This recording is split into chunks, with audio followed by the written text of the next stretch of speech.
In April 2011, the Saab factory in Trollhättan, Sweden went dark. The assembly line stopped. The workers went home. And 60 years of automotive history ended with a car sitting unfinished on the production floor. If you've never owned a Saab, you might not understand why this matters. But if you have, you know. You know about the ignition between the seats, the wraparound cockpit, the way a turbo Saab felt like nothing else on the road. You know about the quirks that weren't bugs, they were features. And you know what we lost when Saab died. This isn't just a story about bankruptcy. It's about what happens when corporate thinking kills innovation. It's about a brand that refused to make normal cars and the price they paid for being different. This is the downfall of Saab. The golden years. Saab started as an aircraft company. Svenska Aeroplan Aktiebolaget, Swedish aeroplane company. They built fighter jets during World War II, and when the war ended, they looked around and thought, what now? So they built cars. And they built them the way aircraft engineers build things. The first Saab, the 92, had aerodynamic styling that looked like a melted soap bar because they tested it in a wind tunnel. It was front-wheel drive when that was still weird. It was designed to handle Swedish winters and rough roads because that's what Sweden had. And it worked. But it wasn't until the Saab 99 Turbo in 1977 that Saab showed the world what they were really about. This was one of the first mainstream turbocharged cars, and it rewrote the rules. You didn't need a big engine to make power, you needed a smart engine. The 99 Turbo proved that a small 4-cylinder could punch way above its weight class if you engineered it properly. And then came the Saab 900. The classic 900, produced from 1978 to 1993, is the car that made Saab a cult brand. The 900 Turbo specifically, that was the one. It had the wraparound windshield that felt like sitting in a fighter jet cockpit.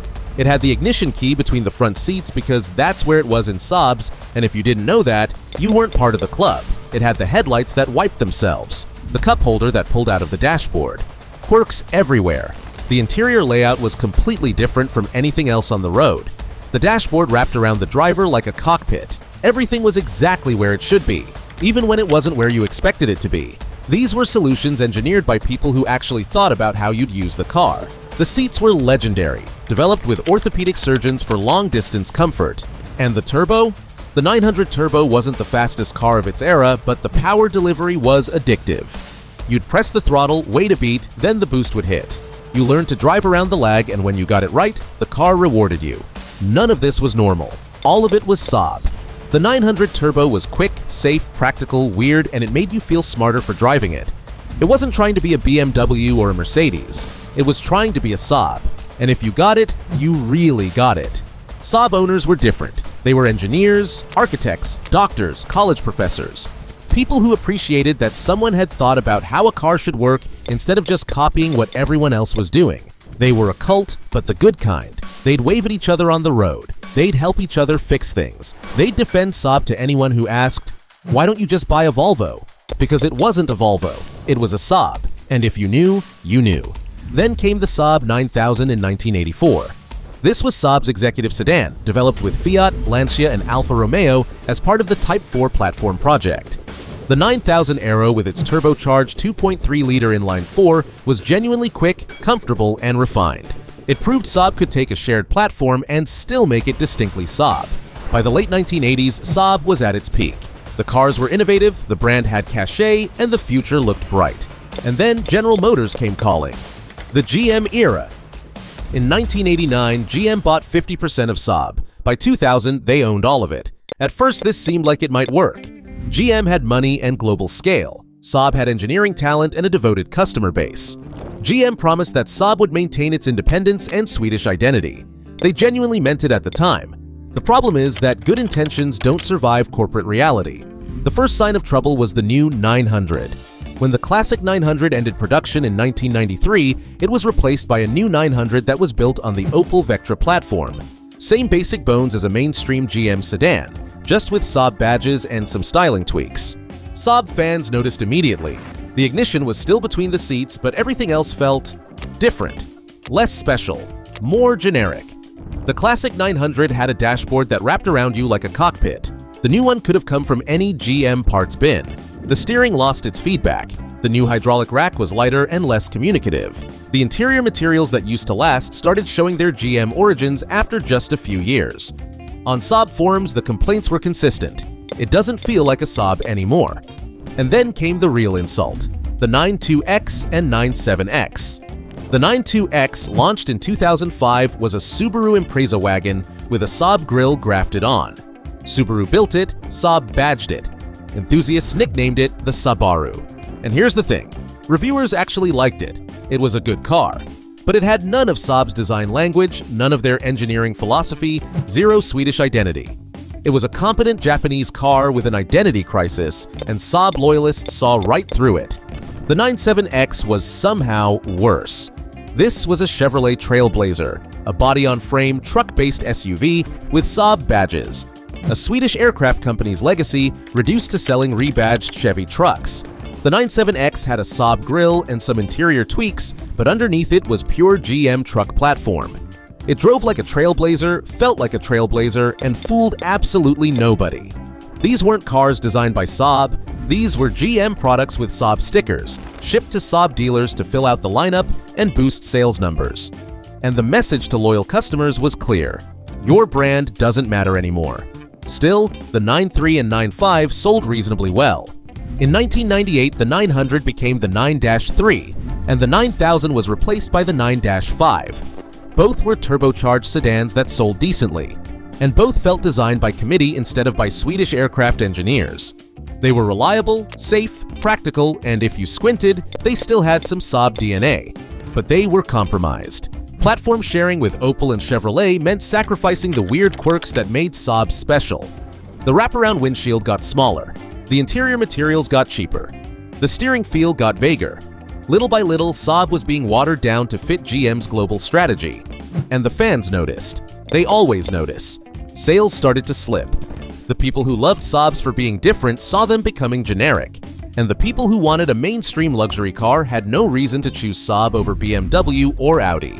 Saab was stuck in the middle, not weird enough for the cult and not prestigious enough for the masses. GM's perspective wasn't malicious, it was just business.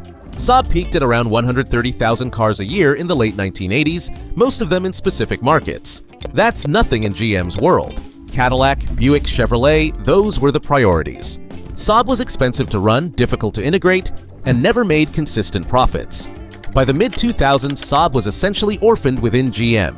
Budget slashed, product development delayed, platform sharing intensified. The loyal customers were leaving, the Swedish identity was fading, and the cars, while still decent, had lost the plot. Then came 2008. The collapse. The financial crisis hit, and GM nearly collapsed. As part of their bankruptcy restructuring, GM decided they couldn't afford to keep Saab. It was too small, too unprofitable, and too complicated.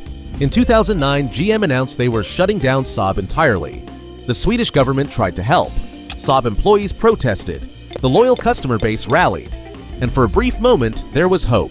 Koenigsegg, the Swedish hypercar manufacturer, wanted to buy Saab and bring it back to its roots. Imagine that. Koenigsegg, the company that made million-dollar track weapons, taking over Saab. The enthusiast dream. A return to Swedish independence and innovation. But the deal fell apart. Koenigsegg couldn't secure financing. GM pulled out. And Saab was left in limbo. Then came Spyker, a small Dutch sports car manufacturer with big ambitions and not enough money. In early 2010, Spyker bought Saab from GM for $400 million and promised to revive the brand. And, for a moment, it actually seemed possible. The second-generation 9.5 launched in 2010, and it was genuinely good. This was the Saab the brand had needed a decade earlier. Sophisticated styling, powerful turbocharged engines, Scandinavian interior design, and competitive with the Germans. It looked like a Saab, drove like a Saab, and finally felt like Saab had figured out how to be modern without losing its soul. But it was too late. Spyker was underfunded from the start. Saab was burning through cash trying to ramp up production of the new 9.5. Suppliers started demanding payment up front because they didn't trust Saab to stay solvent. And in 2011, the money ran out. Production stopped in April 2011. Workers were sent home. The factory in Trollhättan went quiet. The shutdown wasn't dramatic. The assembly line just stopped. Cars sat half-finished on the production floor. Workers clocked out not knowing if they'd ever clock back in. For the people of Trollhättan, this wasn't just about jobs. Saab was the town's identity. Generations had worked in that factory. Your grandfather built the 99, your father built the 900, and you were building the 9 to 5. When production stopped, workers gathered outside. Some held signs, some just stood there staring at the building where they'd spent their careers. The parts suppliers were left with warehouses full of components built on spec. Some went bankrupt, others barely survived. Inside the factory, unfinished cars sat like ghosts. The next generation 9-3, which was supposed to save the brand, existed only as prototypes. Spyker tried to find buyers. Chinese companies showed interest. The Swedish government tried to help again, but it was over. In December 2011, Saab declared bankruptcy. About 11,000 second-generation 9.5s had been built. The 9-4X, Saab's crossover, had barely entered production before being cancelled. Future products, a new 9.3, updated platforms, new engines, were all shelved. Trollhättan closed. About 3,500 people lost their jobs. The brand that had been building cars since 1949 was gone. There were revival attempts. National Electric Vehicles Sweden, a Chinese-backed company, bought the assets and tried to build electric 9.3s. They managed to produce a handful before running out of money in 2014. Another Chinese consortium tried in 2016. That failed too. Saab was dead, and it wasn't coming back. Saab represented something that's nearly extinct in today's car industry, a brand that thought differently. They weren't chasing luxury like Mercedes or performance like BMW. Saab built cars for thinkers, people who cared about safety, practicality, and clever design more than showing off. Their cars were created by engineers, not marketers. Everything had a purpose. The cockpit-style dashboard, the ignition between the seats, the wraparound windshield, all designed for logic and safety, not looks. That came from Saab's origins in aviation. Before they built cars, they built airplanes. That mindset stayed. Driving a Saab felt like piloting something engineered for control, not chaos. They made innovations that later became industry standards. Turbocharging for everyday cars, heated seats for cold climates, impact-resistant safety cages, and even headlamp washers for snowy roads. These weren't gimmicks, they were problem-solving born from Swedish winters and smart engineering. But Saab wasn't just about the machines, it was about the people who drove them. Saab owners weren't typical customers, they were loyal believers. They understood that a Saab was strange in the best way possible. They'd talk about turbo lag and front-wheel drive handling like it was philosophy. They'd defend the center ignition like it was religion. And when other drivers traded cars every few years, Saab owners kept theirs running for decades. It wasn't unusual to see a 900 or 9.3 pass 300,000 miles. That loyalty became a culture, a community that still exists today. Saab clubs thrive around the world from Sweden to the US to Australia. Owners trade parts, share repair tips, and keep the brand alive out of pure passion. When you see a Saab on the road today, it's not there by accident. Someone loves that car enough to keep it alive, sourcing parts online or rebuilding engines just to keep driving it. Could Saab have survived? Maybe. When General Motors took over in 1990, there was hope that Saab would finally get the money it needed. But GM didn't understand what made Saab special. They wanted it to fit a corporate mold, to be more mainstream. They forced Saab to share platforms and parts with other GM cars, creating badge-engineered models like the 92X, a Subaru in disguise, and the 97X, a rebadged Chevy. They were fine cars, but not Saab's. By the time the new 9 to 5 arrived, the world had moved on. Saab's uniqueness was buried under corporate sameness. If GM had let Saab be Saab, let it stay weird, stay niche, stay proudly different, the story might have ended differently. But once you strip away what makes a brand unique, it's only a matter of time before it fades. That's the lesson Saab left behind. Badge engineering kills identity. Platform sharing done carelessly destroys heritage. Saab's soul wasn't in its profits, it was in its purpose. They made cars that put people first. Cars that didn't follow trends. Cars that made you feel something. Saab made mistakes, sure. They were too small to compete with giants, too quirky to please the masses. But they stood for something that's rare now. The belief that you could make a car for humans, not markets. Their designs might have been odd, but they were honest. Their engineering was practical but inspired.